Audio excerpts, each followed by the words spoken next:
Hello friends, एक बार फिर आपको बहुत स्वागत है आपके अपने यूट्यूब चैनल डीएलएड वाला में। और दोस्तों, यूपी डीएलएड के सेकेंड सेमेस्टर के मॉडल प्रश्न पत्र को आज हम आपके लिए लेकर हाजिर हो चुके हैं।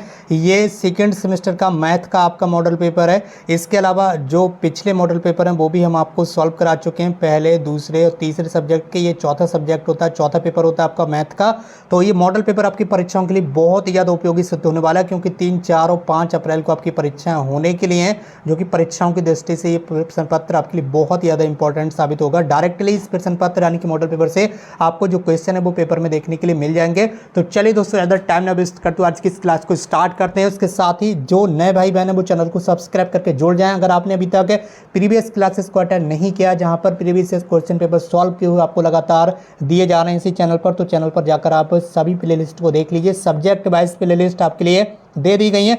तो चलिए दोस्तों, ज़्यादा टाइम ना वेस्ट करते हुए पहला प्रश्न पत्र आज आपके सामने स्क्रीन पर है। ये पहला प्रश्न आपके सामने बहुविकल्पीय प्रश्नों का, इसमें पता ही होगा 25 नंबर का ये पेपर होता है मैथ का। आपको 1 घंटे का इसमें समय मिलता है। टोटल सबसे पहले 5 ऑब्जेक्टिव क्वेश्चन रहते हैं। तो पहले प्रश्न का आंसर यहाँ पर आपको करना होगा। किसी त्रिभुज का जो क्षेत्रफल है वो 45 वर्ग सेंटीमीटर दिया हुआ है। ठीक है, त्रिभुज का क्षेत्रफल कितना दिया हुआ है भैया? यहाँ पर 45 वर्ग सेंटीमीटर कितना दिया हुआ है? क्षेत्रफल 45 वर्ग सेंटीमीटर दिया हुआ है। तथा आधार कितना दिया हुआ है? 15 सेंटीमीटर दिया हुआ है। आधार कितना दिया हुआ है? 15 सेंटीमीटर दिया हुआ है। अब इस त्रिभुज की यहाँ पर आपको ऊंचाई आपको बता देना है। क्या बता देना? आपको ऊंचाई बता देना। तो सबसे पहले तो आपको त्रिभुज के क्षेत्रफल का फॉर्मूला पता होना चाहिए। तो त्रिभुज का क्षेत्रफल यहाँ पर जो होता है, जो कि यहाँ पर त्रिभुज का क्षेत्रफल ऑलरेडी दिया हुआ है। त्रिभुज का क्षेत्रफल दिया हुआ है 45 वर्ग सेंटीमीटर। त्रिभुज का जो क्षेत्रफल होता है वो होता है आपका 1/2 गुणा आधार गुणा ऊंचाई, गुणा आधार और गुणा ऊंचाई। ठीक है, ऊंचाई। तो यहाँ पर पूछा क्या गया? ऊंचाई यहाँ पर पूछी गई है, तो आधार की वैल्यू आपके पास होना चाहिए, जो कि यहाँ पर दी हुई है 15 सेंटीमीटर। तो हम इसमें इसे रख देंगे। 45 आपका क्षेत्रफल दिया हुआ है बराबर 1/2 गुणा आधार यहाँ पर दिया हुआ है आपका 15 सेंटीमीटर। ऊंचाई हमें ज्ञात करना है। चलिए ऊंचाई फटाफट निकाल लेते हैं। तो ऊंचाई निकालने के लिए आप इस 2 की गुणा इधर कर देंगे। ठीक है, ये हो जाएगा आपका 90। ठीक है, कितना हो गया? 90 बराबर 15 गुणा ऊंचाई। ठीक है, ऊंचाई। अब आपको ऊंचाई निकालने के लिए इस 15 को आप इधर बटे में ले जाएंगे। ठीक है, तो 15 से 90 को काटेंगे तो ये आ जाएगा आपका 6। ठीक है, तो यहाँ पर ऊंचाई कितनी आई आपकी? 6 सेंटीमीटर। ऊंचाई आपकी 6 सेंटीमीटर, यानी कि ऑप्शन डी आपका बिल्कुल राइट आंसर हो जाएगा। ऑप्शन डी आपका बिल्कुल राइट आंसर हो जाएगा। इसी बात पर वीडियो को शेयर कर दीजिए अगर ये क्लास आपको पसंद आ रही है। ठीक है, अच्छे से आपको समझ में आ रहा है तो वीडियो को शेयर जरूर कीजिए क्लास को, ताकि और भी भाई यहाँ पर जुड़ सके। इसके साथ साथ आपको महामैराथन भी दे देंगे परीक्षाओं से 1 दिन पहले। तो आपकी परीक्षाओं एकदम बिल्कुल ऐसी साबित होंगी आपकी परीक्षाएं कि इससे पहले आपने ऐसी कोई भी परीक्षा दी नहीं होगी। किसी भी सब्जेक्ट में आपकी बैक नहीं लगने दी जाएगी। इसी के साथ आपका अगला प्रश्न है प्रश्न संख्या 2, 7/3। ठीक है, क्या दिया हुआ है यहाँ पर? 7/3 का गुणात्मक प्रतिलोम। ठीक है, तो यहाँ पर आपको बताना है 7/3 का गुणात्मक प्रतिलोम। गुणात्मक प्रतिलोम में क्या होता है? ये जो भिन्न है, ठीक है, जिसकी अंश ऊपर है और हर नीचे है। ठीक है, अंश 7 है, हर नीचे। गुणात्मक प्रतिलोम में क्या होता है? ये जो भिन्न है, इस भिन्न का जो हर होता है वो ऊपर पहुंच जाता है और जो अंश होता है वो नीचे आ जाता है। गुणात्मक प्रतिलोम में हम यहाँ पर इस भिन्न को पलट देते हैं, यानी कि क्या कर देते हैं? 7/3 है तो ये हो जाएगा आपका 3/7। क्या हो जाएगा?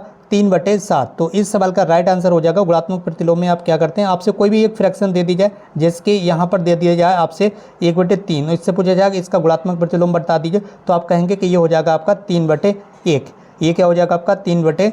ये इसका गुणात्मक प्रतिलोम हो जाएगा। तो इस सवाल का आपका राइट आंसर होगा 7/3 का आप उल्टा कर देंगे, भिन्न को पलट देंगे तो ये आपका हो जाएगा 3/7, जो कि यहाँ पर ऑप्शन सी में दिया हुआ है। तो इस सवाल का राइट आंसर हो जाएगा आपका भैया ऑप्शन सी। इसी के साथ बढ़ रहे हैं अपने अगले प्रश्न की ओर, और प्रश्न संख्या आपका 3 आपके सामने स्क्रीन पर आने जा रहा है। और प्रश्न संख्या 3 आपके सामने फाइनली स्क्रीन पर आ चुका है। इस वक्त सबसे अच्छा प्रश्न 56, 70 और 84 का लासापा यानी कि लघुत्तम समापवर्त आप इस तरह से निकाल लेते हैं गुणनखंड विधि से।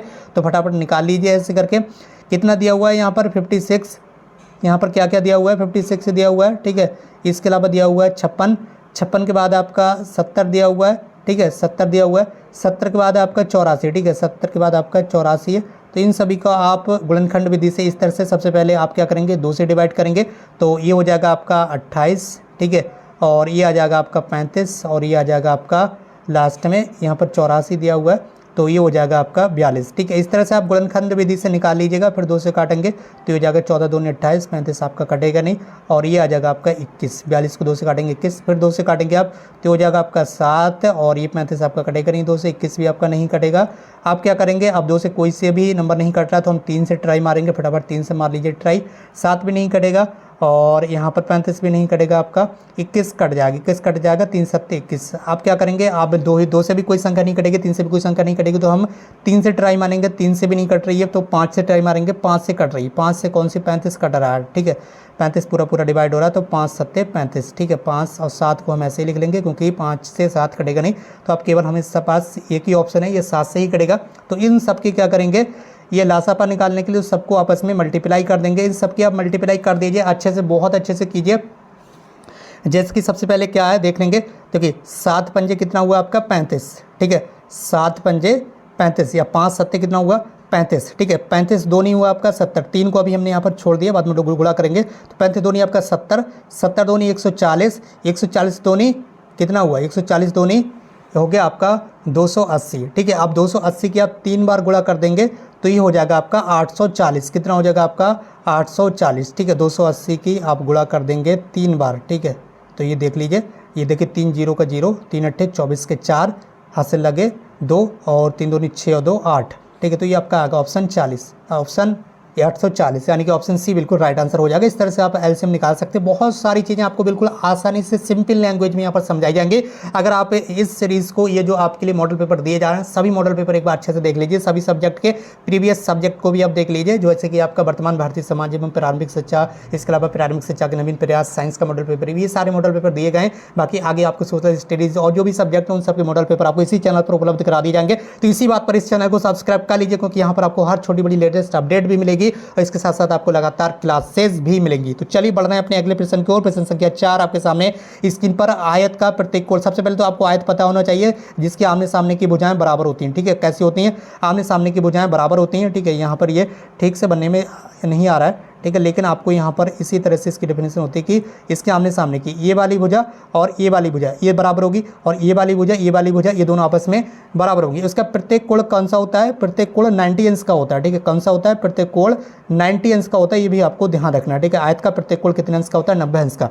ठीक है, तो 90 अंश को आप क्या बोल देते हैं भैया, समकोण बोल देते हैं। 90 अंश को ही आप क्या बोलते हैं, समकोण बोलते हैं। तो इसमें पूछा क्या गया, ये तो हम देख ही नहीं रहे हैं प्रश्न में भैया, ये भी तो देख लीजिए प्रश्न में क्या पूछा गया। आयत का प्रत्येक कोण होता है, कैसा होता है भैया, 90 अंश का। तो यहाँ 90 अंश तो कहीं पर दिया हुआ है नहीं, आप 90 को ही हम बोल देते हैं सम, यानी कि समकोण। तो यही आपका राइट आंसर हो जाएगा भैया, ऑप्शन बी आपका हो जाएगा राइट आंसर। ठीक है, तो ऑप्शन बी आपका बिल्कुल राइट आंसर हो गया। ठीक, इसके साथ बढ़ाएं अपने अगले प्रश्न की ओर। प्रश्न संख्या 5 आपके सामने स्क्रीन पर है। निम्नलिखित में से प्राकृतिक संख्या बता दीजिए, प्राकृतिक संख्या कौन सी है, निम्नलिखित में से प्राकृतिक संख्या कौन सी है। तो चलिए यहाँ पर जान लेते हैं अगले प्रश्न की ओर। अगले प्रश्न में पूछा गया कि प्राकृतिक संख्या यहाँ पर पूछी गई है कौन सी है। ऑप्शन ए आपका 2, उसके बाद है √2, उसके बाद आपका ऑप्शन सी 3.5, उसके बाद है 0। ठीक है, तो प्राकृतिक संख्याएं आपकी हो जाती हैं 1 से स्टार्ट, कौन से 1 से स्टार्ट हो जाती हैं, और ये अनंत तक जाती हैं, कितना इन्फिनाइट तक जाती हैं। ठीक है, तो 1 2 3 4 5 6 7 8 जहाँ तक हम काउंट कर सकते हैं वहाँ, उसके बाद अनंत तक ये जो संख्या है वो चली जाती हैं। इन्हें आप क्या बोलते हैं, नेचुरल नंबर्स। ठीक है, नेचुरल नंबर्स यानी कि प्राकृतिक संख्याएं। ठीक है, तो इसमें 0 नहीं आएगा। अगर आपको इसमें 0 को ऐड कर देंगे तो फिर ये पूर्ण संख्याओं में चला जाता है। ठीक है, 0 को अगर आप ऐड करेंगे तो फिर ये पूर्ण संख्याएं हो जाएंगी। ठीक है, इसलिए 0 का आंसर आपका नहीं होगा, √2 भी नहीं होगा, और ये दशमलव वाला तो आपको बताइए दशमलव संख्या है।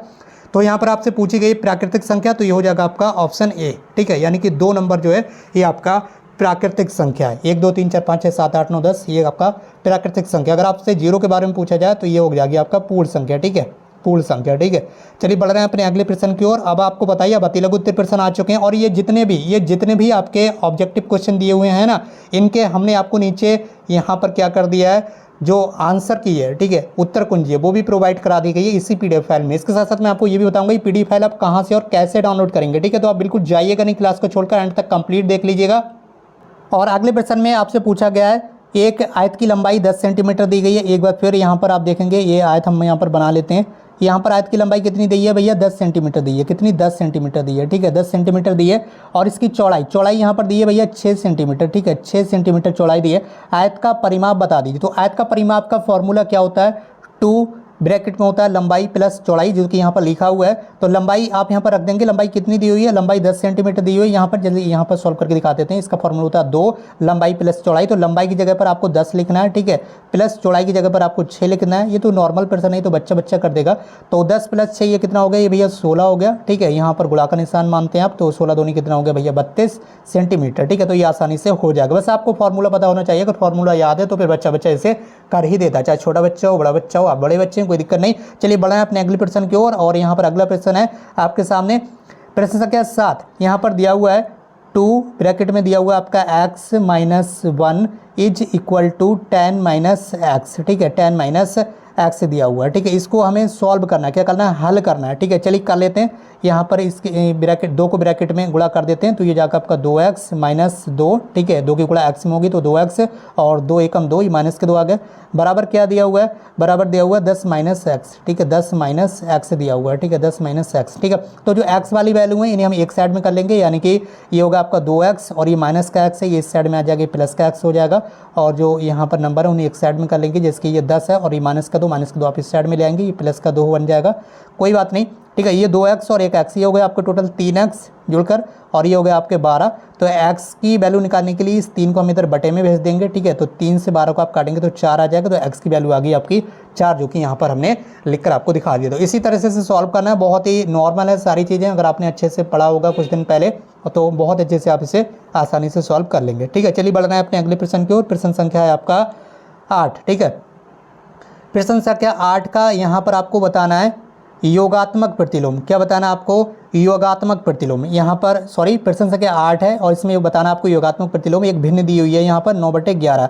योगात्मक प्रतिलोम में क्या करते हैं हम, जो भी भिन्न दी हुई है या जो संख्या यहाँ पर दी हुई है, ठीक है, उसमें हमको माइनस से गुणा करना होता है, सॉरी यहाँ पर माइनस से क्या करना होता है, गुणा करना होता है, ठीक है। तो ये पॉजिटिव है, ये 9/11 क्या है, ये पॉजिटिव दिया हुआ है, ठीक है। ये कैसा पॉजिटिव दिया हुआ है, ये ऐसे पॉजिटिव दिया हुआ है। अगर हम इससे माइनस से गुणा कर देंगे तो ये प्लस और माइनस आपस में क्या हो जाएगा, ये माइनस हो जाएगा, क्या हो जाएगा, माइनस हो जाएगा। प्लस माइनस की गुणा करते हैं तो वो माइनस हो जाता है, और अगर माइनस गुणा माइनस होता है तो वो प्लस हो जाता है, ये भी आपको ध्यान रखना है, ठीक है। तो माइनस प्लस क्या हो जाएगा, ये माइनस हो जाएगा और 9/11 आपका वैसा ही रहेगा। तो योगात्मक प्रतिलोम में क्या करते हैं हम, माइनस से गुणा कर देते हैं। जो भी भिन्न आपके सामने दी हुई है आप उसमें माइनस से गुणा कर दीजिए। अगर यहाँ पर ऑलरेडी माइनस लगा हुआ होता है, जैसे कि यहाँ पर मान लीजिए ये दिया हुआ होता है आपका माइनस का 9/11, ठीक है, ये दिया हुआ होता है इससे, तो इसमें हम माइनस से गुणा करते हैं तो माइनस माइनस क्या हो जाता है, ये आपका प्लस हो जाता है और 9/11, ठीक है। प्लस को चाहे आप लिखें या ना लिखें, ठीक है, प्लस को चाहे आप लिखें या ना लिखें तो ये ऐसे 9/11 हो जाता है। लेकिन हमारे सामने यहाँ पॉजिटिव दिया हुआ है, पॉजिटिव दिया हुआ है 9/11,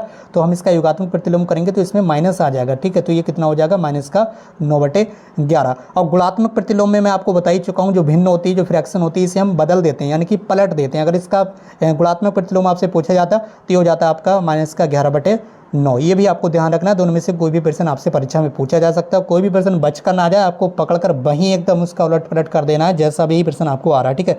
चलिए अगले प्रश्न की ओर यहाँ पर बढ़ रहे हैं। जितने भी नए भाई बहन तुरंत चैनल को सब्सक्राइब करके जुड़ जाएं।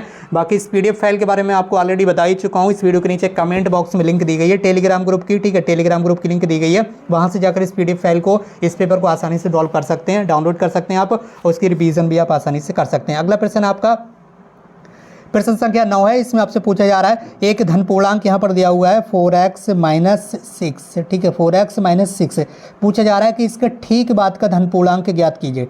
इसके ठीक बाद का मतलब धन पूर्णांक आपको बताना है। धन पूर्णांक मतलब है, मतलब पूर्णांक क्या होता है, +1, ठीक है।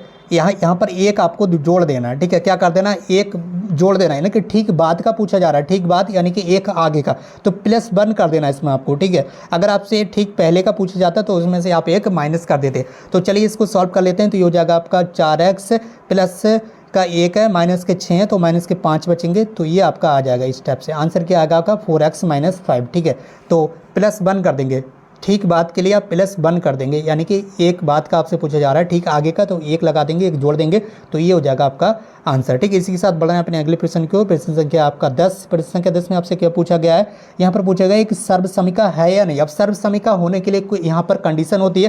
कंडीशन क्या होती है, जो दायां पक्ष होता है, ठीक है, जो दायां पक्ष होता है वो बाएं पक्ष के बराबर रहना चाहिए, ठीक है, बाएं पक्ष के बराबर रहना चाहिए। दाएं पक्ष बाएं पक्ष के बराबर कैसे होता है, यहाँ पर जो जहाँ पर ये x की वैल्यू दी, x दिया हुआ है ना, यहाँ पर हम कोई कोई भी एक नंबर लिख कर देखेंगे, एक की जगह हम कई सारे नंबर का यूज़ करेंगे और जो दायां पक्ष है वो बाएं पक्ष के बराबर वैल्यू आना चाहिए, यानी कि दोनों पक्षों का जो मान है वो बराबर आना चाहिए। चलिए कैसे आता है दोनों पक्षों का मान, कैसे इसे चेक करते हैं, चलिए वो यहाँ पर समझ लेते हैं। तो यहाँ पर दी हुई है एक सर्वसमीका 2x + 1, ठीक है, 2x + 1 बराबर दिया हुआ है और पूछा जा रहा है 2x + 2 एक सर्वसमीका है या नहीं है। अब क्या करेंगे, हम x की जगह पर कोई भी एक नंबर लिखेंगे और दोनों तरफ लिखेंगे, वही सेम नंबर हमें दोनों तरफ लिखना है और फिर से सॉल्व करना है। अगर ये वाला पक्ष और ये वाला पक्ष LHS = RHS आता है तो ये एक सर्वसमीका है, और अगर बराबर नहीं आता तो ये सर्वसमीका नहीं होगी। चलिए सॉल्व कैसे करते हैं, हम x की जगह पर कोई भी एक वैल्यू लिख कर रख कर देख लेते हैं। जैसे कि हम x की जगह पर 2 रख कर देखते हैं पहले, फिर उसे 3 रख कर देखेंगे, फिर 4 रख कर देखेंगे।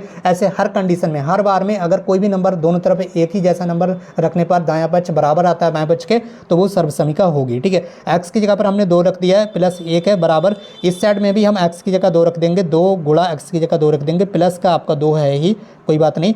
अब ये क्या करेंगे, ये तो आपका 2 गुणा, यहाँ पर गुणा का ही निशान होता है, ब्रैकेट के बराबर है, आपको बताइए, और ये कितना हो गया 3, ठीक है, बराबर ये कितना हो गया 2 दूनी 4, ठीक है, 2 दूनी 4 + 2, ठीक है, प्लस आया आपका 2। तो इधर देखेंगे ये कितना आया, 2 3 6 और 4 + 2 6, ठीक है, ये हमने 2 रख कर देखा, x की वैल्यू हमने 2 रख कर देखी तो ये दायां पक्ष बराबर आ रहा है बाएं पक्ष के। अभी हमने केवल एक ही नंबर चेक किया, ऐसा नहीं कि आप केवल एक ही नंबर चेक करें और डायरेक्ट आंसर मार दें कि हाँ भैया ये एक सर्वसमीका है, ऐसा नहीं करना, आपको एक से ज़्यादा नंबर ट्राई करना है। जिसके हमने 2 रख कर देख लिया तो ये वैल्यू बराबर आ रहा है, इधर भी 6 आ रहा है, इधर भी 6 आ रहा है, दोनों पक्ष बराबर आ रहा है। हम 2 की जगह कोई दूसरा नंबर भी चेक करके देखते हैं ताकि हमें कन्फर्म हो जाए कि हाँ दायां पक्ष बराबर है बाएं पक्ष के। ठीक है, चलिए देखते हैं अगला नंबर रख के, हम x की जगह पर कोई भी अगला नंबर रख लेते हैं, 4 रख लेते हैं यहाँ पर x, तो x की वैल्यू 4 रख दी है, प्लस बना है यहाँ पर। ठीक है, चलिए आगे देखते हैं, यहाँ पर 2 है आपका, ठीक है, x की वैल्यू हम रखेंगे, इधर भी 4 ही रखेंगे, +2 है आपका, ठीक है, +2 है, ठीक है, +2 है।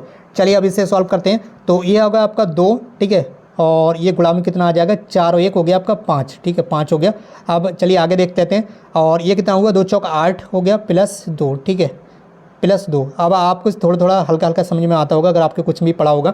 तो ये हो गया आपका 2 पंजे 10, ठीक है, और इधर कितना हो गया, ये हो गया 8 और 2 10, यानी कि LHS बराबर आ रहा है RHS के, यानी कि right hand side = left hand side, दोनों बराबर आ रहे हैं। ठीक है, तो इसका मतलब क्या है, ये एक सर्वसमीका है। आप चाहे तो कोई भी एक नंबर ट्राई करके देख सकते हैं, जैसे कि आप मान लीजिए आपने 2 रखा, 4 रखा, आप x की वैल्यू 1 भी रख सकते हैं, जैसे कि यहाँ पर 2, x की वैल्यू आप 1 रखें और इधर भी 1 है। ठीक है, अब इसके बाद क्या करना है, यहाँ पर कितना दे हुआ 2 गुणा, x की वैल्यू आप 1 रखेंगे, +2, ठीक है, दोनों जगह हमें सेम वैल्यू रखना है x की। ठीक है, अब क्या करना है, 2 गुणा 1 + 1 कितना हुआ, 2 हुआ, ठीक है, 2 हुआ, और यहाँ पर 2 एकम 2 + 2, ठीक है, 2 एकम 2 + 2, ये कितना हुआ, ये भी 4 आया और ये भी 4 आया। तो हमने 3 नंबर आपके सामने टाइप करके दिखा दिए। x की वैल्यू हमने 1 रखी तब भी LHS RHS के बराबर आ रहा है, हमने x की वैल्यू यहाँ पर 2 रखी थी तब भी RHS LHS के बराबर आ रहा था, हमने 4 रखी वैल्यू तब भी दोनों पक्ष एक दूसरे के बराबर आ रहे हैं। तो इसका मतलब क्या है, ये एक सर्वसमीका है। ठीक है, ये एक सर्वसमीका है।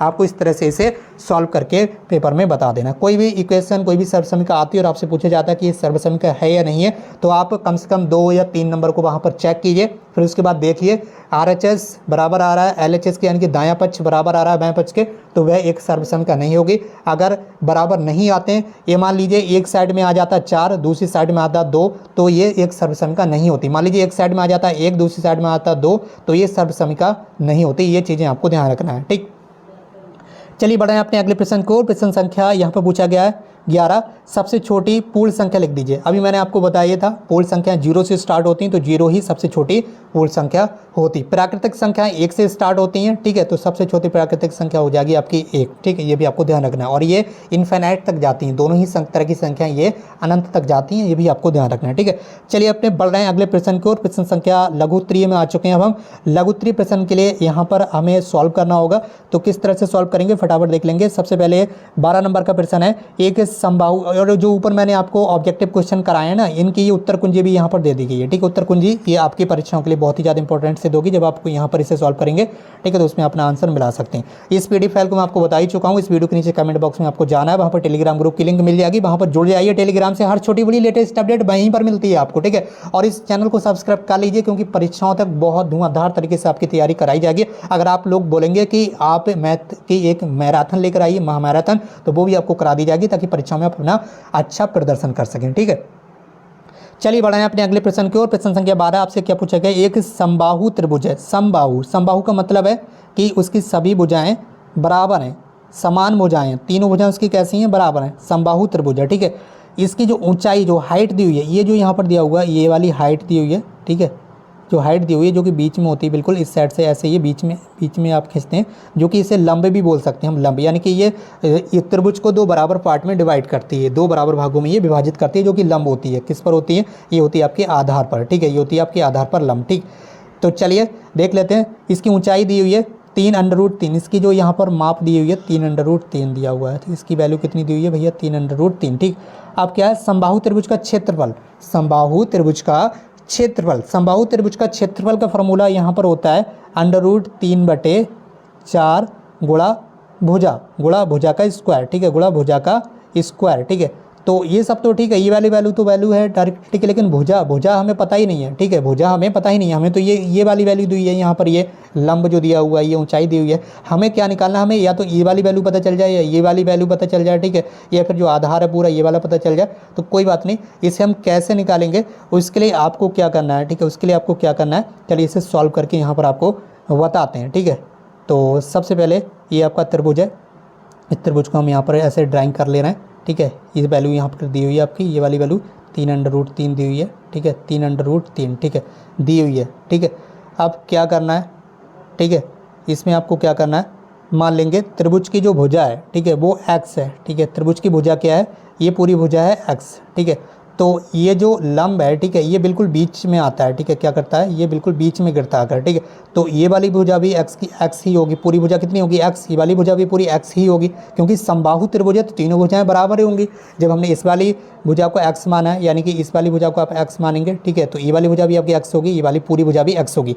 ठीक है, अब यहाँ से लेकर आप कहाँ से, इस वाले को पॉइंट से लेकर, यानी कि ये है ये आपका, ये है बी, ये है सी, इसे हम बोल देंगे ओ। ठीक है, इस वाले पॉइंट को बोल देंगे ओ। तो ए से लेकर ओ तक, ठीक है, कितनी होगी, ये आधी होगी। ठीक है, ये लंब इस भुजा को दो बराबर भागों में बांटता है, लंब जहाँ पर भी पड़ता है उस भुजा को दो बराबर भागों में बांटता है। तो यहाँ से लेकर ए से लेकर ओ तक ये कितनी होगी, x/2 होगी। ठीक है, इसी तरह से यहाँ ओ से लेकर बी तक ये कितनी होगी वैल्यू, ये भी होगी आपकी x/2। ठीक है, आप क्या करेंगे, त्रिभुज, इस वाले त्रिभुज से, ठीक है, इस वाले त्रिभुज से AOC, ठीक है, इस वाले त्रिभुज में, त्रिभुज AOC में क्या करेंगे आप, यहाँ पर पाइथागोरस प्रमेय जो है वो लगा देंगे, जो कि होता है आपका कर्ण का स्क्वायर। कर्ण कौन सा, आपका ये वाला। ठीक है, कर्ण क्या आपका ये वाला। ठीक है, तो ये की वैल्यू, इसकी मान कितने दी, वैल्यू कितनी दी हुई है, x²। कर्ण स्क्वायर बराबर होता है आपका आधार स्क्वायर प्लस लंब स्क्वायर। ठीक है, कर्ण स्क्वायर बराबर होता है आपका आधार स्क्वायर प्लस लंब स्क्वायर। तो आधार है आपका ये वाला, ये आपका आधार जो कि दिया हुआ है आपका x/2 माना है हमने, इसे x/2 हो गया, प्लस यहाँ पर लंब की वैल्यू यहाँ पर दी हुई है 3√3। ठीक है, इसका भी हमें स्क्वायर करना है, क्या करना है, हमें स्क्वायर करना है। ठीक है, सबका स्क्वायर कर देंगे फटाफट। चलिए बढ़ते हैं, ये हो जाएगा आपका x², इसका भी हमें स्क्वायर ही करना है, ये भी आपको ध्यान रखना है। तो ऊपर हो जाएगा x²/4 बराबर 3 का स्क्वायर हो जाएगा आपका 9, और अंडर रूट स्क्वायर से जो अंडर रूट है ये गायब हो जाएगा। ठीक है, गुणा 3। ठीक है, ये इतना आया, तो ये हो गया आपका x² और इधर हो गया x²/4। इस x²/4 को आप इस साइड में ले जाएंगे तो ये हो जाएगा आपका x² माइनस x²/4 गुणा 9 × 27। ठीक है, तो x², ठीक है, ये हो गया आपका x² माइनस x²/4 बराबर, ये हो गया आपका 27। कितना आ गया भैया, 27 आ गया। ठीक, आप क्या करेंगे, अब यहाँ पर इसके बटे में 1 मान लेंगे, दोनों का एलसीएम लेंगे, 4 आएगा, 4 की गुणा ऊपर हो जाएगी तो ये हो जाएगा आपका 4 का स्क्वायर माइनस 4 की को भाग देंगे 4 से तो 1 आएगा, ऊपर हो जाएगा आपका x²। ठीक है, तो ये हो गया आपका 27। टोटल कितना आया आपका 27, 4x² में से 1x² चला जाएगा तो ये हो गया आपका 3x²/4 बराबर हो गया आपका 27। ठीक है, बराबर कितना है 27। अब इस 4 को आप इधर ले आएंगे। ठीक है, तो ये हो जाएगा आपका 3x² बराबर 27 गुणा 4। ये अब देख लीजिए कितना हुआ, 27। x² की वैल्यू निकालने के लिए इस 3 को हम इधर ले आएंगे बटे में, तो ये जाएगा आपका 27 गुणा 4/3। 3 से आप काट देंगे तो यहाँ आएगा 9। 27 को जब भाग करेंगे 3 से तो ये हो जाएगा 9, और 9 चौक कितना हो गया 36। तो x² की वैल्यू कितनी आई आपकी 36, एक्सिस की वैल्यू 36 आई। इस स्क्वायर को आप हटाएंगे तो इधर आपका आ जाएगा अंडर रूट। ठीक है, तो यहाँ पर अंडर रूट 36 की वैल्यू कितनी होती है 6। ठीक है, 6 का वर्गमूल होता है, तो यहाँ पर x की वैल्यू कितनी निकल कर आई आपकी 36। ठीक है, तो फिर देख लेंगे ये वही त्रिभुज से एक्स की वैल्यू कितनी आई है निकल कर, 6 आई है निकल कर, ठीक है। यानी कि ये जो पूरी भुजा होगी ये होगी आपकी 6, ठीक है। कितनी होगी, 6 दी। यहाँ पर देख लेंगे, यहाँ पर जो मान है वो सेंटीमीटर में दिया हुआ है और यहाँ पर सेंटीमीटर में दिया हुआ है, ठीक है। 3√3 में यहाँ पर भुजा पता चल चुकी है। भुजा कितनी है इस त्रिभुज की, एक भुजा है आपकी 6 सेंटीमीटर, ये 6 सेंटीमीटर है तो ये भी 6 सेंटीमीटर होगी, ये भी 6 सेंटीमीटर, तीनों 6 सेंटीमीटर होंगी।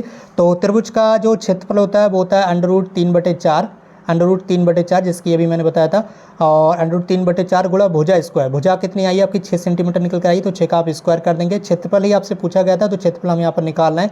√3/4 गुणा 6 छंग 36 हो गया, 6 का आप स्क्वायर करेंगे 36 और 4 से ऐसे काटेंगे तो ये आ जाएगा आपका 9।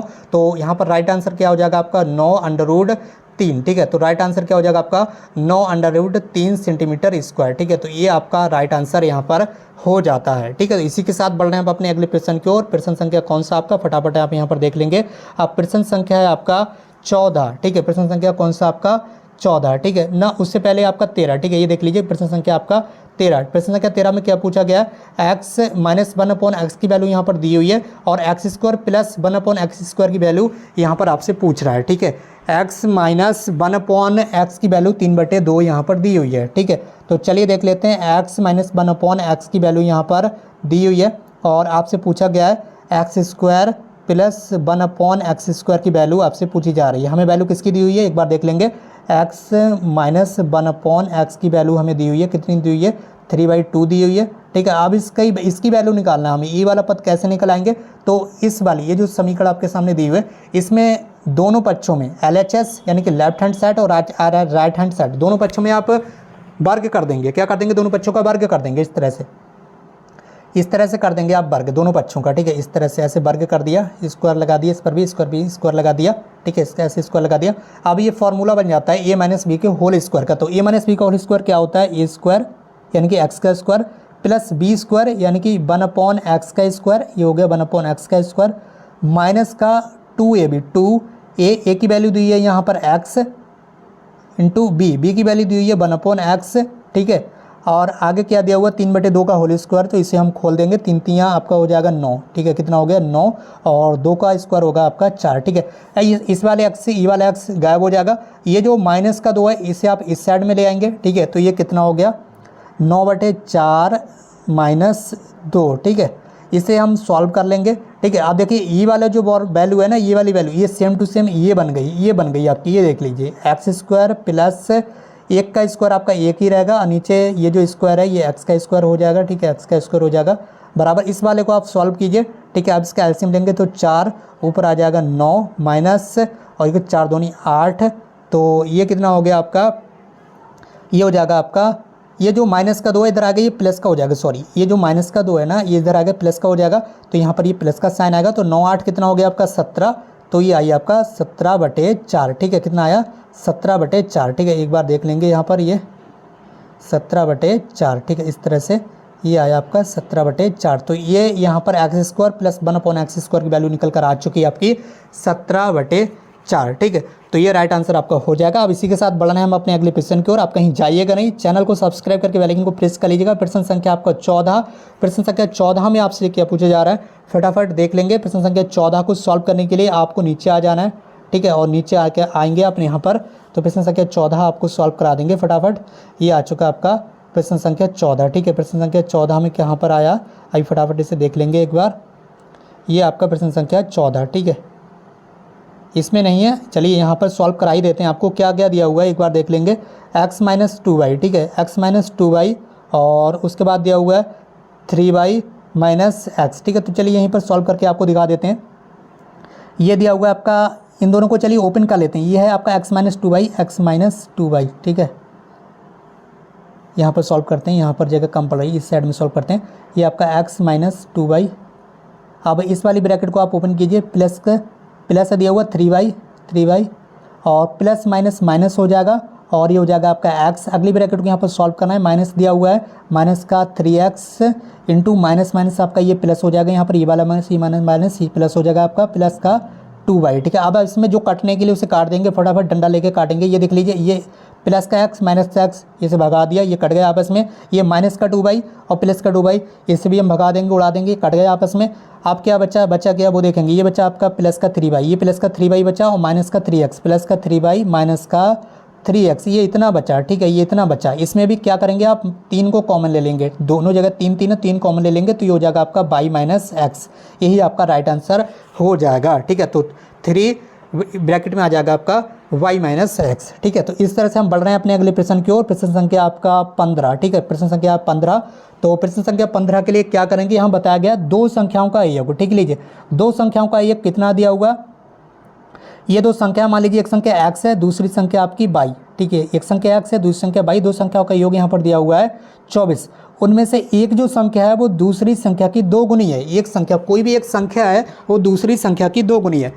जैसे कि ये वाली जो y है ये पहली वाली संख्या की हम मान लेंगे 2 गुनी है, x का 2 गुनी है, ठीक है, x कितनी 2 गुनी है, तो यानी कि 2x हो जाएंगे। ये वाली संख्या x है तो ये y क्या है, ये 2 गुनी, x की 2 गुनी है तो ये 2x हो जाएगी, कितनी हो जाएगी भैया 2x हो जाएगी, ठीक है। बराबर दिया हुआ है आपका 24 है। अब ये कितना हो गया आपका 3x बराबर आ गया आपका 24, ठीक है। अब x की वैल्यू निकालने के लिए 3 को आप इधर बटे में भेज देंगे, ठीक है। तो x की वैल्यू निकालने के लिए 24 के बटे में आ जाएगा 3 से काटेंगे तो ये x की वैल्यू निकल कर आई आपकी 8, x की वैल्यू निकल कर कितनी आ गई, पहली संख्या है आपकी 8, ठीक है, पहली संख्या कितनी 8। अब यहाँ पर हम x की वैल्यू लिख देंगे, ठीक है। तो ये कितना है x की वैल्यू हमें लिखना है, यहाँ पर x की वैल्यू निकल कर आ चुकी है 8 प्लस y की वैल्यू अब हमें निकालना है दूसरी संख्या की, और यहाँ पर दिया हुआ है 24। तो y की वैल्यू निकालने के लिए आप 8 को इस साइड में ले आएंगे 24 को, तो 24 माइनस 8 हो जाएगा। तो 24 में से 8 कितना गया, आप 24 में से 8 गया, कितना बचा, ये बचा आपका 16। तो y की वैल्यू कितनी आई 16, यानी कि पहली संख्या है आपकी 8 और दूसरी संख्या आपकी 16। क्या बताएंगे आप आंसर में, पहली संख्या आपकी 8 है, दूसरी संख्या आपकी 16 है, ठीक है। और आप देख भी लीजिए पहली संख्या 8 है और दूसरी संख्या 16, यानी कि जो दूसरी संख्या है ये पहली संख्या की 2 गुनी है, ठीक है। और अगर आप इनको दोनों को ऐड करेंगे तो ये हो जाएगा 24, दोनों को आप ऐड करेंगे तो वही चीज़ बताई गई है कि दो संख्याओं का योग 24 है, यानी आप जोड़ेंगे तो 24 आ जाएगा। और जो एक संख्या, ये जो एक संख्या है, ये वाली, ये जो एक संख्या है ये दूसरी संख्या की 2 गुनी, यानी कि इसकी ये 2 गुनी हो गई, ठीक है। चलिए बढ़ रहे हैं अपने अगले प्रश्न की ओर। प्रश्न संख्या आपका 16, प्रश्न संख्या 16 में क्या बताया गया, इसका सॉल्यूशन हमने नीचे यहाँ पर आपको दे दिया, ठीक है। ये वाला सॉल्यूशन आपके लिए आ चुका है, फटाफट आप इसे देख लीजिए। प्रश्न संख्या 16 का सॉल्यूशन ये आपको मिल रहा है, फटाफट देखिए आप इसे। प्रश्न संख्या 16 का सॉल्यूशन देख लीजिए, ये उठाइए अपने प्रश्न संख्या 16 का सॉल्यूशन। ये 2018 का प्रश्न है, ये प्रश्न ऑलरेडी परीक्षाओं में आ चुका है। एक न्याय पंचायत में 3x + 2 ग्राम सभाएँ हैं। मान लीजिए ये कोई भी संख्या, मान लीजिए ये 5 ग्राम सभाएँ हैं, तो एक न्याय पंचायत में इतनी ग्राम सभाएँ हैं, यदि प्रत्येक ग्राम सभा में इतने मतदाता हैं, ठीक है, इतने मतदाता हैं, कितने मतदाता हैं, मान लीजिए ये 4 हैं, इतने मतदाता हैं, ठीक है। तो कुल मतदाताओं की संख्या यहाँ पर हमें बताते, दोनों की आप क्या कर देते हैं भैया, गुणा कर देते हैं। एक चीज़ दी हुई है और दूसरी चीज़ भी दी हुई है, तो दोनों की आप गुणा कर देंगे। लेकिन इसके साथ साथ यहाँ पर ध्यान देना है, यहाँ पर x दिया हुआ है, x की वैल्यू नहीं दी है, तो यहाँ पर x की वैल्यू इन्होंने बताई है कि 2 है। तो सबसे पहले तो हम दोनों की गुणा करेंगे, बाद में जो भी वैल्यू निकल कर आएगी उसमें x की वैल्यू 2 रख देंगे, ठीक है। तो वहाँ पर पूरा जो मान है वो निकल कर आ जाएगा। तो चलिए फटाफट यहाँ पर देख लेते हैं, यहाँ पर दी हुई है, ये क्या दी हुई है, ये यहाँ पर न्याय पंचायत में ग्राम सभाएँ दी हुई हैं और ये मतदाता दी हुई, ये न्याय पंचायत में ग्राम सभाएँ, ये मतदाता हैं। चलिए इन दोनों को आपस में आपको गुणा कर देना। सबसे पहले 3x की गुणा इस वाली ब्रैकेट में करेंगे, तो 3x की गुणा आप x² में करेंगे तो 3x की घात 3 हो जाएगा। एक x यहाँ पर है, एक x की घात 2 यहाँ पर है, तो ये 3x गुणा में घातें जुड़ जाती हैं, 3x² हो गया।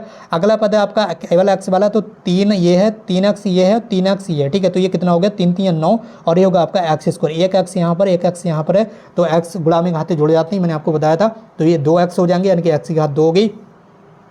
इसके बाद अगला यहाँ पर देखेंगे, ये आप 3x गुणा अब आप यहाँ पर करेंगे, यहाँ पर x है ही नहीं, तो आप डायरेक्टली सबसे पहले तो आपको क्या करना है, 3 की गुणा 6 में करना है, तो ये 18 हो गया। सिंगल x है तो सिंगल x लिखेंगे, कोई घात वगैरह नहीं लगाएंगे। तो ये 3x की गुणा आप इस पूरी ब्रैकेट में कर चुके हैं, तो इसका काम हो गया तमाम। अब बचा हमारा केवल 2, अब इस 2 की गुणा सबसे पहले यहाँ से स्टार्टिंग करेंगे, इस पूरी ब्रैकेट को एक बार फिर से 2 से गुणा कर देंगे। तो 2 की गुणा सबसे पहले तो आप x² में करेंगे, तो ये हो जाएगा आपका 2x²। फिर 2 की गुणा आप 3x में करेंगे, तो 2 3 होगा आपका 6, केवल सिंगल x है तो सिंगल एक्स लिख दीजिए, फिर 2 की गुणा आप 6 में करेंगे तो हो गया आपका 12, ठीक है। चलिए अब इससे दो फटाफट जोड़ दीजिए या एक साइड में लिख लीजिए। 3x3 वाला एक ही पद है, x3 वाला एक पद है, कहीं पर भी x3 वाला दूसरा पद नहीं है, तो सबसे पहले हम इसी को लिख लेंगे। अब x² वाला पद लिखेंगे, x2 वाला पद लिखेंगे, तो यहाँ पर x2 वाला एक पद ये है और एक पद ये है, दोनों को आपस में जोड़ देंगे, दोनों प्लस पॉजिटिव हैं तो दोनों आपस में जोड़ देंगे। ये देख लेंगे, ये वाला आपका 9x² है, ये वाला 2x² है, तो दोनों मिलकर आपस में 11x² बना लेंगे, ठीक है। दोनों x मिलकर 11x² हो गए। अब 18x आपके ये हैं प्लस के, और प्लस के 6x ये हैं, 18 और 6 कितने हो गए 24x, प्लस का केवल 12 बचा है ये, तो इस 12 को हम ऐसे ही डायरेक्टली यहाँ पर लिख देंगे। अब सवाल में बताया गया आपको कि x की वैल्यू आपको 2 रखना है। अगर आपसे सवाल में नहीं कहा जाता कि x की वैल्यू 2 रखकर हमें सॉल्व करके बताइए, तो आप यहीं तक आंसर लिखते कि भैया कुल मतदाताओं की संख्या यही है, इसी को आप रख लीजिए अपने पास उठाकर, यही है कुल मतदाताओं की संख्या। हमने बहुत मेहनत से सॉल्व कर दिया है, ठीक है। आप प्रश्न में ये भी बोल दिया उन्होंने कि x की वैल्यू आप 2 रखिए, x की वैल्यू 2 रख देंगे, तो जहाँ जहाँ पर x है वहाँ पर x की जगह आप 2 रख दीजिए, ठीक है। चलिए फटाफट 2 रख देते हैं। तो सबसे पहले तो 3 आ गया आपका, ये वाला 3 है। अब x की वैल्यू आप क्या करेंगे 2 रखेंगे, तो 2 की घात यहाँ पर 3 करेंगे। 2 की घात 3 का मतलब होता है 2 की गुणा आप 3 बार करेंगे, ठीक है। ऐसे 2 दूनी 4, 4 दूनी 8, तो ये डायरेक्टली यहाँ पर 8 लिख दिया है, ठीक है। तो आपको समझाने के लिए मैंने यहाँ पर बता दिया। इसी तरह से यहाँ पर भी x की वैल्यू क्या है 2 रखना है, तो 2 की घात कितनी रखना है 2 रखना है। इस तरह से 2 हो जाएगी 2 की घात, तो 2 की गुणा आप 2 बार करेंगे तो ये हो जाएगा आपका 4 2 3, तो डायरेक्टली यहाँ पर 4 लिख दिया है। तो आपके समझाने के लिए मैंने यहाँ पर ये दोनों चीज़ बता दी ताकि आप समझ जाए। यहाँ पर 24 × 2 x की वैल्यू केवल एक घात 1 है, तो आप एक ही बार 2 लिखेंगे, प्लस 12 है। अब इसको आप जोड़ लेंगे, आप नन्हे बच्चे तो आप हैं नहीं, इससे जोड़ दीजिए पूरा फटाफट, ये आ जाएगा आपका 128, ठीक है। आप गुणा कर दीजिए यहाँ पर, ठीक है। 3 8 24 हो गया, 11 चौक 44 हो गया, और 24 दूनी 48 हो गया, 12, इस सबको आप जोड़कर काट पीट कर लीजिए, तो ये आ गया आपका 148। इसके साथ बनाया प्रश्न की ओर जितने भी नए भाई बहन तुरंत चैनल को सब्सक्राइब करके हमसे जुड़ जाए। अगला प्रश्न देख लीजिए फटाफट यहाँ पर देख लीजिए। अगला प्रश्न क्या है दिया हुआ, दिए गए चित्र में ABCD एक वर्ग है, वर्ग दिया हुआ है और वर्ग की भुजा 7 सेंटीमीटर है, यानी कि इसकी जो भुजा है एक भुजा ये 7 सेंटीमीटर है, ठीक है। यानी कि यहाँ से लेकर यहाँ तक ये 7 सेंटीमीटर, तो ये भी आपका पूरा 7 सेंटीमीटर ही होगा। कितना होगा यहाँ से लेकर यहाँ तक भी ये पूरा 7 सेंटीमीटर होगा। और यही क्या होता है, ये व्यास होता है पूरा, कि त्रिभुज यहाँ पर ये क्या होता है, ये वृत्त का व्यास होता है। अब वर्ग के अंतर्गत खींचे गए वृत्त की परिधि की गणना कीजिए। ओ भाई इन्होंने क्या बोल दिया भैया, ये आपसे कहना है कि इस बार ये जो परिधि है ना, ये वाली वृत्त की परिधि है, तो हमें तो ये बताइए, तो ये कैसे परिधि का फॉर्मूला क्या होता है ये भी आपको पता होना चाहिए। परिधि का फॉर्मूला होता है आपका 2πr, ठीक है। 2πr, 2 तो 2 हैं, उसकी वैल्यू पता है। पाई की वैल्यू भी हमें पता होती है, 22/7 होती है, ठीक है। 22/7 होगी, लेकिन आर की वैल्यू कैसे निकालेंगे, तो ये यहाँ पर बताया इन्होंने, प्रश्न में बताया, ये यहाँ पर दिया हुआ है, ठीक है। यहाँ पर चतुर्भुज दिया हुआ है, इसकी एक भुजा 7 सेंटीमीटर, तो ये भी 7 ही होगा। इसके जो यहाँ पर ये जो व्यास हो रहा है ना, ये यहाँ से लेकर यहाँ तक एक ही बराबर है, सेम है। आप देख लीजिए सेम है, तो ये भी वैल्यू कितनी होगी 7 ही होगी, ठीक है। तो चलिए जब ये पूरी 7 होगी, ठीक है, तो जब यहाँ पर आपको पता ही है इसका जो व्यास 7 है, तो त्रिज्या कितनी होती है, व्यास की आधी होती है, ठीक है। यही आपका व्यास होगा, ये पूरा व्यास हो गया। त्रिज्या कितनी होगी, ठीक है, व्यास की आधी होगी, 7/2 होगी, ठीक है, 7/2 होगी। तो चलिए फॉर्मूले में लगा देते हैं। 2πr होता है परिधि, 2π की वैल्यू आप रख देंगे 22/7, कोई बात नहीं। और r ये दी हुई है त्रिज्या के लिख देंगे आप 7/2, ठीक है। तो इस वाले 2 से आप इस वाले 2 को मारिए, इस वाले 7 से इस वाले 7 को काटा पीट कर दीजिए, और ये बचा कितना आपका केवल 22, ठीक है। तो कितनी आई ये भुजा आपकी, केवल 22 सेंटीमीटर, ठीक है। तो यहाँ पर परिधि कितनी आ गई आपकी 22 सेंटीमीटर, तो ये आपकी परिधि निकल कर आ गई। किसकी आई है निकल कर परिधि, आइए अभी मैंने बताया आपको, ये वृत्त की परिधि निकल कर आपकी आ चुकी है 22 सेंटीमीटर। बढ़ रहे हैं अपने अंतिम प्रश्न की ओर। अंतिम प्रश्न आपके लिए बहुत एकदम पत्थर का मील का पत्थर साबित होगा। इस प्रश्न को आपको अच्छे से समझना है, ठीक है। और ये PDF फाइल मैं आपको बता ही चुका हूँ, ये आपको टेलीग्राम ग्रुप में मिल जाएगी। टेलीग्राम ग्रुप की लिंक इस वीडियो के कमेंट बॉक्स में आपको दी गई है। और अभी जो त्रिभुज वाला प्रश्न मैंने आपको सॉल्व कराया, ये पूरा सॉल्व किया हुआ आपके लिए यहाँ पर दिया हुआ है। ये यहाँ पर वृत्त का व्यास हो जाता है। जब ये वाली भुजा इन्होंने बताई है 7 सेंटीमीटर है, ठीक है, ये वाली भी 7 ही होगी, ये वाली भी 7 ही होगी, ये वाली भी 7 होगी। जब यहाँ से लेकर यहाँ तक 7 है, तो यहाँ से लेकर यहाँ तक भी 7 ही सेंटीमीटर होगी, कि ये दोनों आपस में बराबर हैं। जब ये 7 है, तो ये भी होता है आपका व्यास। ये क्या है, ये वृत्त का व्यास हो गया। और त्रिज्या कितनी होती है, व्यास की आधी होती है, ठीक है, यानी कि व्यास की आधी होती है त्रिज्या, तो ये 7/2 हो जाएगा। तो इस तरह से मैंने सॉल्व करके आपको पूरा बता दिया। अंतिम प्रश्न है ये आज की क्लास का, इसलिए इस वीडियो को शेयर कर दीजिए अपने फ्रेंड्स के साथ। अगर आप चैनल पर नए तो चैनल को सब्सक्राइब जरूर कर लीजिए, ताकि कोई भी अपडेट आपसे मिस ना हो पाए, सारी क्लासेस आपको लगातार मिल सके। और वही प्रश्न आपके लिए लेकर आ चुके हैं। माँ की जो आयु है वो पिता की आयु से 5 वर्ष कम है। 10 वर्ष पहले दोनों की आयु का अनुपात जो था वो 5:6 था। माँ की वर्तमान जो इस समय माँ की वर्तमान आयु वो आप हमें बता दीजिए। तो दोस्तों जिस तरह से इस प्रश्न में बताया गया हम उसी तरह से इस प्रश्न को सॉल्व कर लेंगे बिल्कुल आसानी से। तो इस प्रश्न में पूछा क्या गया, माँ की वर्तमान आयु ज्ञात कर दीजिए। ठीक है, मान लेंगे हम माँ की वर्तमान आयु क्या है, x मान लेंगे। ठीक है, यही तो हमें निकालना है x। ठीक है, चलिए आगे बढ़ेंगे। अब क्या दिया है, माँ की उम्र जो है वो पिता की उम्र से 5 वर्ष कम है। ठीक है, इस समय माँ की जो उम्र है, यानी कि माँ की जो उम्र है, ठीक है, माँ की जो उम्र है, ठीक है, वो पिता की उम्र से 5 वर्ष कम है। तो पिता की जो उम्र होगी, ठीक है, तो यहाँ पर क्या है, पिता की जो वर्तमान उम्र होगी वो माँ की उम्र से 5 वर्ष अधिक होगी। तो हम अधिक करने के लिए क्या कर देते हैं, प्लस, और कम करने के लिए माइनस कर देते हैं। तो हमने यहाँ पर पिता की जो वर्तमान आयु लिख दी है वो x + 5 लिख दी है। कितनी लिख दी है, x + 5 लिख दी है, यानी कि पिता जो है वो माँ की उम्र से 5 वर्ष ज़्यादा है। यही तो कहा गया है कि माँ की वर्तमान आयु यहाँ पर बताएगी, माँ की आयु पिता की आयु से 5 वर्ष कम है, तो पिता की आयु 5 वर्ष ज़्यादा होगी माँ से। यही चीज़ तो यहाँ पर की गई है, इसी चीज़ को यहाँ पर लिख दिया गया है। पिता की जो आयु है वो माँ की उम्र से 5 वर्ष अधिक होगी। ठीक है, तो वही चीज़ यहाँ पर लिखी गई है। चलिए अगला देखते हैं। अब 10 वर्ष पहले की बात करेंगे, 10 वर्ष पहले पहुँच जाएंगे। ठीक है, पूर्व में 10 वर्ष पूर्व माँ की जो उम्र होगी वो यहाँ पर बताई गई है। ठीक है, x - 10 होगी। ठीक है, माँ की वर्तमान आयु क्या है, x है, तो 10 वर्ष पूर्व कितनी हो जाएगी, x - 10 हो जाएगी।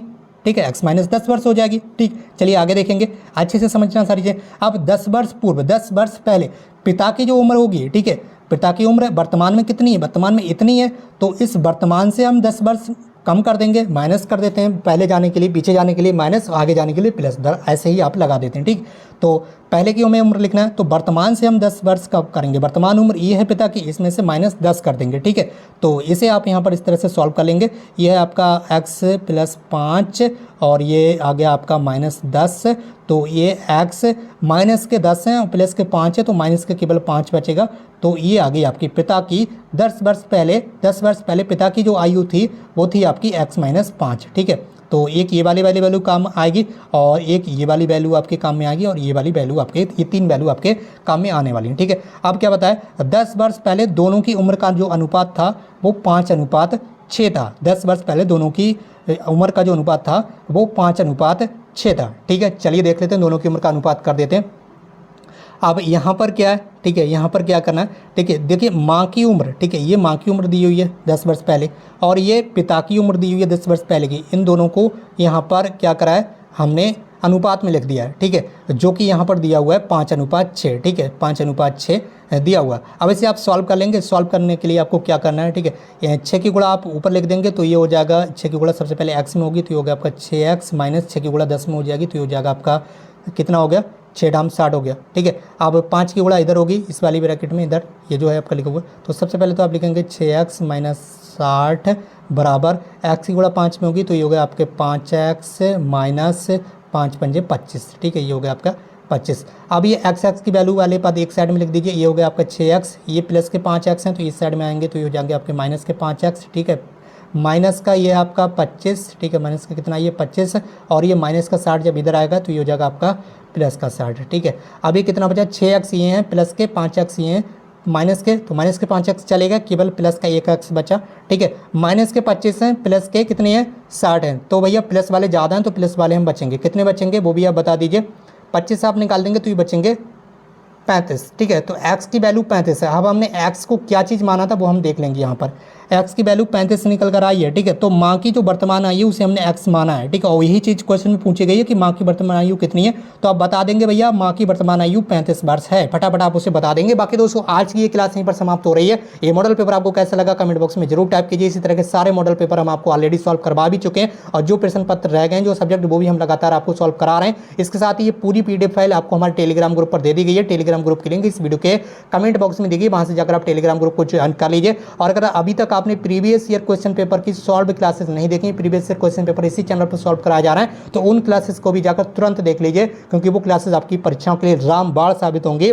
उन क्लासेस से 100% 101% वहीं से भी आपको मिलेंगे और ये जो आपके लिए मॉडल पेपर है इसमें से भी क्वेश्चन आपको देखने के लिए मिलेंगे। तो चलिए दोस्तों आज की इस क्लास यहीं पर समाप्त करते हैं। Thank you so much for connect.